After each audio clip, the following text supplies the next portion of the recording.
Salve, salve, senhoras e senhores, meninos e meninas, garotos e garotas, jovens discentes, professor Luciano, Geografia, e hoje, de forma formal, estamos começando o nosso terceiro bimestre, dando sequência a este ano de 2020, estamos iniciando as nossas atividades do Caderno 3, que o senhor tem disponível de forma digital e também de forma física.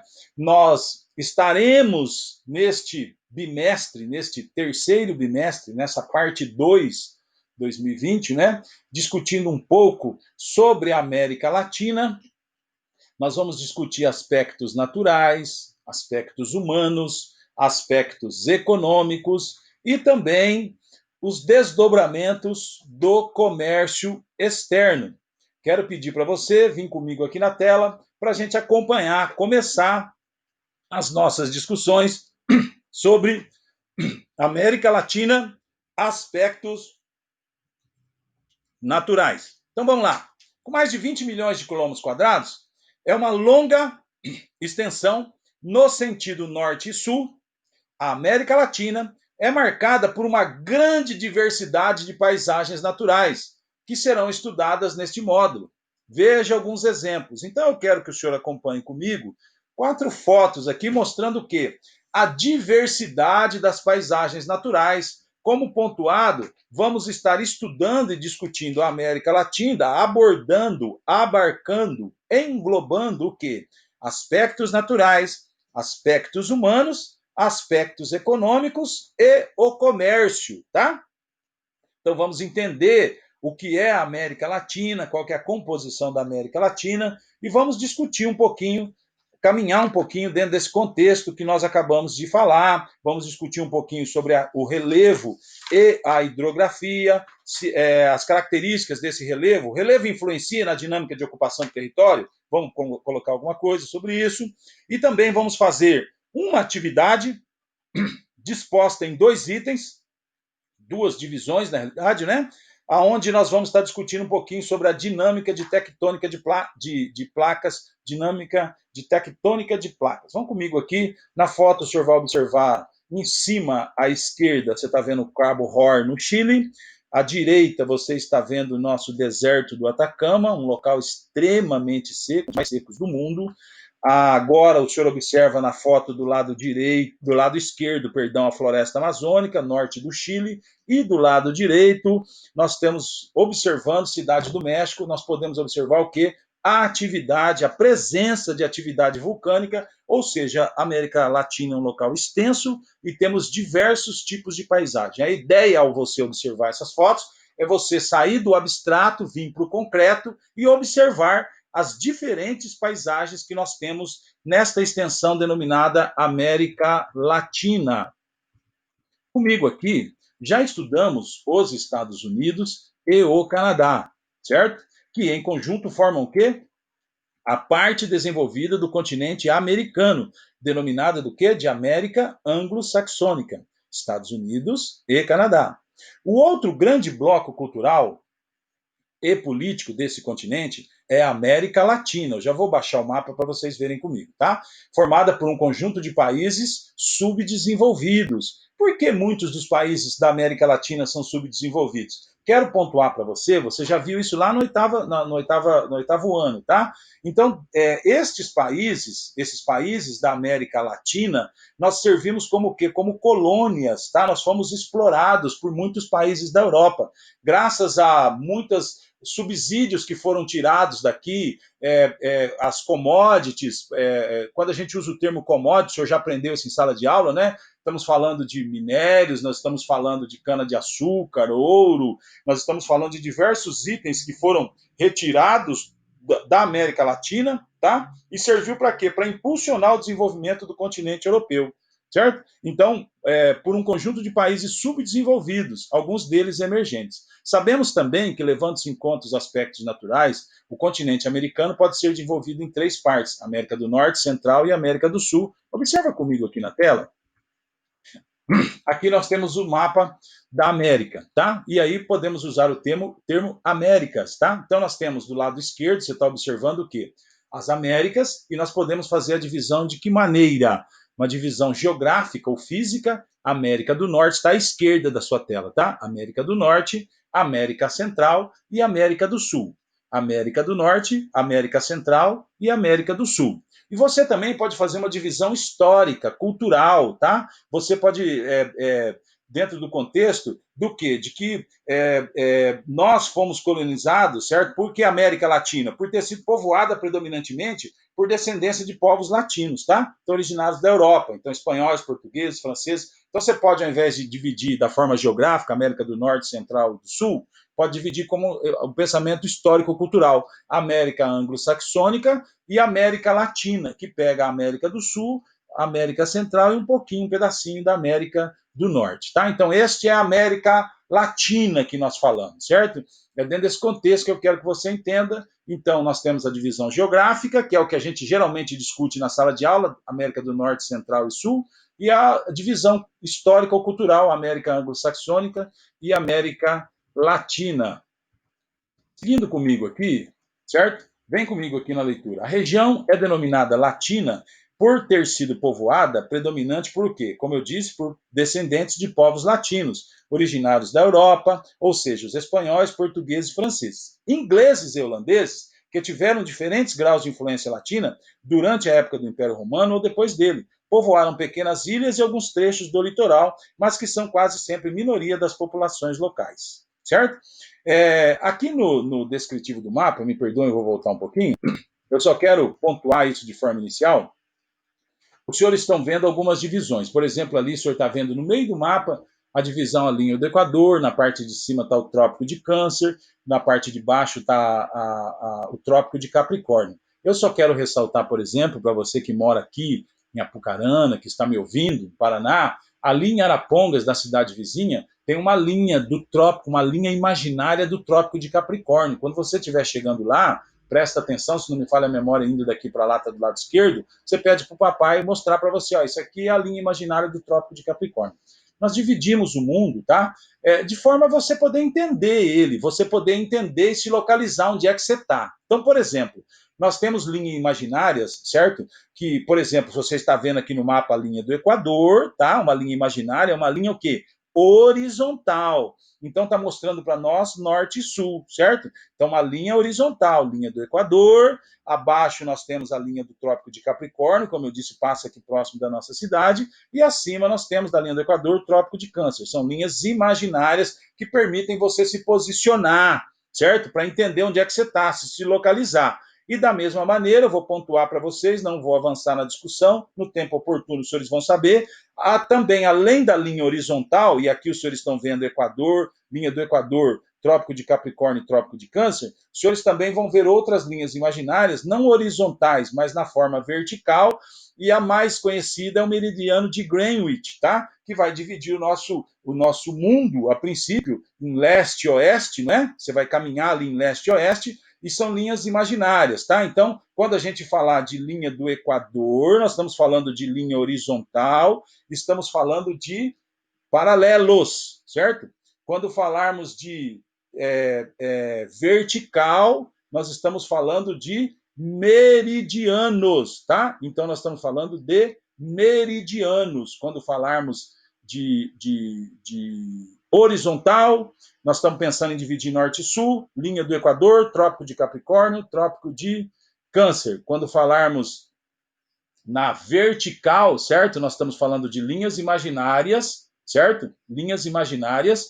E daí nós estamos falando do quê? De meridianos. O mais famoso, o mais conhecido, meridiano de Greenwich, certo?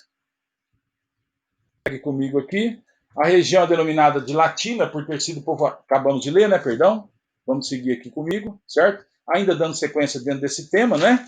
Então nós temos aí, esse tipo de colonização se caracterizava por política de exportação voltada para atender as metrópoles europeias. Então, acabamos de falar que tínhamos colônias, servimos como colônia, né? política de exportação voltada para atender as metrópoles europeias, economia assentada na agricultura feita em grandes propriedades ou na mineração, além da agropecuária de subsistência, muito simples, entrada numerosa de negros escravizados na África para trabalharem principalmente nos plantations, essa visão de exportação, né? Quase total ausência de produção de manufaturados, gerando dependência das colônias em relação aos produtos importados da Europa, longo período de subordinação política e econômica às metrópoles europeias, independências tardias se comparadas aos Estados Unidos, grandes dificuldades de organização política e econômica após as independências, muitas vezes dando origem a estados burocráticos, corruptos e militarizados, controlados por oligarquias autoritárias. Você vê isso aí muito na América do Sul, não é o tema de agora, mas eu só quero pontuar e deixar registrado que ainda, infelizmente, mesmo uma visão diferente, servimos como colônia para países da Europa e no momento oportuno, e americanos também servimos aí de colônias, nos exploram, mas eu vou discutir isso com vocês lá na frente um pouquinho, para que você tenha também a sua visão crítica. O relevo e a hidrografia. Eu vou pontuar um pouquinho sobre relevo, vamos falar de tectônica de placas, vocês têm que entrar em contato com esses termos já. Professor, precisa decorar tudo isso? Não. Memorizar? Gravar? Ainda não, mas você precisa entrar em contato com a terminologia, você precisa entrar em contato com alguns conceitos para que isso não seja tão novo para você quando você avançar, fizer essa transição do nono para o primeiro ano do ensino médio. É importante você gravar aqui, quando falamos de relevo, é importante você entender que o relevo influencia na ocupação do espaço, do território. Por quê? É um relevo mais acidentado, fica mais complicado. Relevo plano, facilita. Hidrografia, o pessoal gosta de habitar lugares onde tem um bom regime hídrico. É lógico que com a evolução, mecanização, toda essa evolução que nós temos hoje, então esse estresse hídrico muitas vezes é atenuado pela chegada de tecnologias, né? Mas é importante você ter esse tipo de raciocínio. Eu quero colocar para vocês o seguinte: professor, preciso decorar isso? Não, mas você precisa entrar em contato com esses termos para você saber que eles existem. Nós vamos discutir placas tectônicas, vou colocar alguns nomes de placas para vocês, mas vocês precisam entender o seguinte: as camadas da Terra, nós temos camadas na Terra, tá? Quais camadas? Por exemplo, se a gente pensar em composição química, nós temos crosta, manto e núcleo. Crosta, manto e núcleo. Precisa decorar isso? Não, mas você precisa saber que existe crosta, manto e núcleo. Camadas da Terra segundo o comportamento físico das estruturas rochosas. Nós temos litosfera, astenosfera, mesosfera e endosfera. Professor, por que o senhor está falando isso? Porque a placa tectônica fica na litosfera, que engloba crosta e manto superior. Certo? Então vamos lá. Preciso decorar as camadas da Terra segundo as suas composições químicas e preciso decorar segundo o seu comportamento físico? Não. Mas eu só quero que o senhor entenda, se você quiser... eu quero memorizar isso. Onde é que estão as placas? Num local chamado litosfera, nessa parte superior, que engloba crosta e manto superior da Terra. A Terra é dividida em camadas, tá? Isso que você precisa entender hoje. Para atender o relevo da América, devemos lembrar que nos últimos 150 milhões de anos, gigantescas placas tectônicas se desprenderam dos supercontinentes e se deslocaram para o oeste, dando origem ao que conhecemos hoje como continente americano. No mapa a seguir, vemos a configuração do atual continente formado pelas seguintes placas. Placa norte-americana, originou na América do Norte, placa de Cocos e placa do Caribe, duas pequenas placas que se formam na zona instável da América Central, placa sul-americana deu origem à América do Sul e está em choque com a placa de Nazca. Gente, quando eu tenho um local que tem choque de placa, eu tenho a formação de montanhas. Isso é um agente interno do relevo. Ele modifica o relevo, tá? É importante você entender isso. Por que o Brasil muitas vezes não sente terremotos? Porque o Brasil fica no meio de uma placa tectônica. Fica numa parte onde não sente tanto essa situação, tá? Então, o que acontece? Nós, por ficarmos no centro da placa tectônica sul-americana, então nós não temos observação, nós não observamos muito desses tremores. Segue comigo aqui na tela, por favor. Aqui está uma demonstração para os senhores observarem as placas tectônicas que acabaram de ser descritas para os senhores, aonde fica. Então, você lembra, só para... Eu sei que você não está perdidão, mas nós temos aqui, ó, placa sul-americana, então você está vendo ali a América do Sul, tá? A placa sul-americana, certo? E do lado, ali, a nível de oeste, você vê placa de Nazca, você vê placa do Pacífico acima, e assim sucessivamente as placas para o senhor entrar em contato com elas. Acabamos de pontuar, então você sai do abstrato e vê o mapa para você se posicionar. Onde é que eu estou? Estou no meio da placa sul-americana. Vem comigo. Portanto, a forma atual do relevo do continente americano foi influenciada por sua origem e pela situação das placas. Como vimos, praticamente toda a porção oeste da América é uma zona de choque entre elas, o que originou um relevo composto de elevadas montanhas. Na porção leste encontram-se planaltos, as partes mais antigas do continente, bastante rebaixadas pela erosão, e na porção central se destacam as planícies sedimentares. Vejamos agora alguns detalhes do relevo do continente, destacando cada uma de suas partes. Aí, consequente, México, tá? Na costa leste, no Golfo do México, há largas planícies sedimentares cobertas por pântanos, mangues e florestas tropicais, com subsolo rico em petróleo. Os senhores estão observando aqui México, principais partes do relevo, um descritivo, né? E mostrando o quê? Mostrando o que estava no mapa anterior, agora com destaque. Então, você está pegando o quê? Você está pegando esse nós tínhamos uma visão a nível de observamos a América do Norte no mapa anterior, América do Sul, um pedacinho da África, certo? No mapa. Agora pegou o quê? No maior aumento e pegou aquela parte, a parte da América Central ali, certo? E você está observando o quê? Um pedaço aqui, a placa do Pacífico, a placa de Cocos e a placa do Caribe. Então pegou um pedaço daquele que estava a placa do Pacífico, de Cocos, do Caribe, e fez um aumento, é o que o senhor está observando na tela nesse exato momento, tá? A rede hidrográfica é formada por poucos rios devido à predominância de climas áridos e semiáridos. Os rios que ocorrem para o Oceano Pacífico são curtos e de pequeno volume de água, já que a planície desse lado é mais estreita do que voltada para o Oceano, para o Atlântico. Tá? Nós vamos fazer a nossa primeira atividade.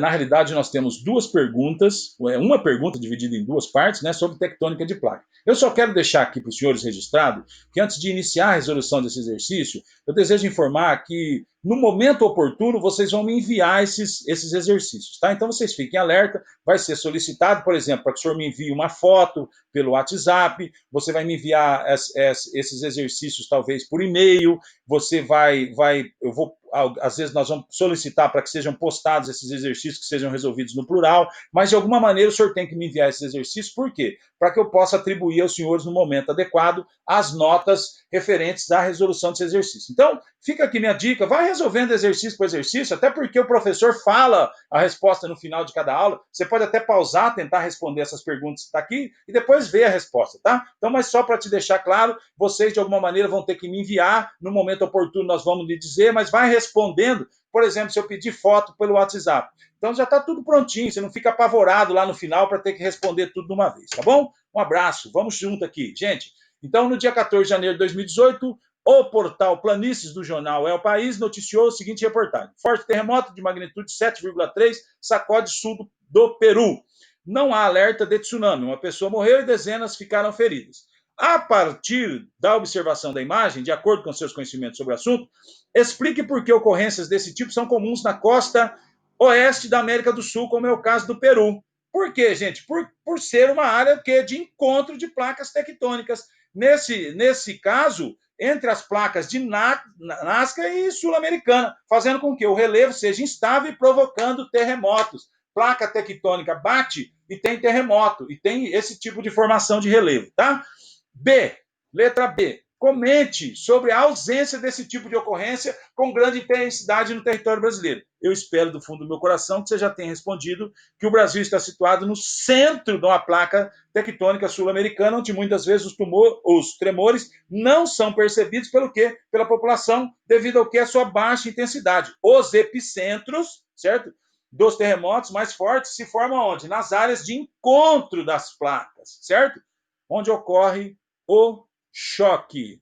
Bem, eu quero agradecer a você, muito obrigado e até mais.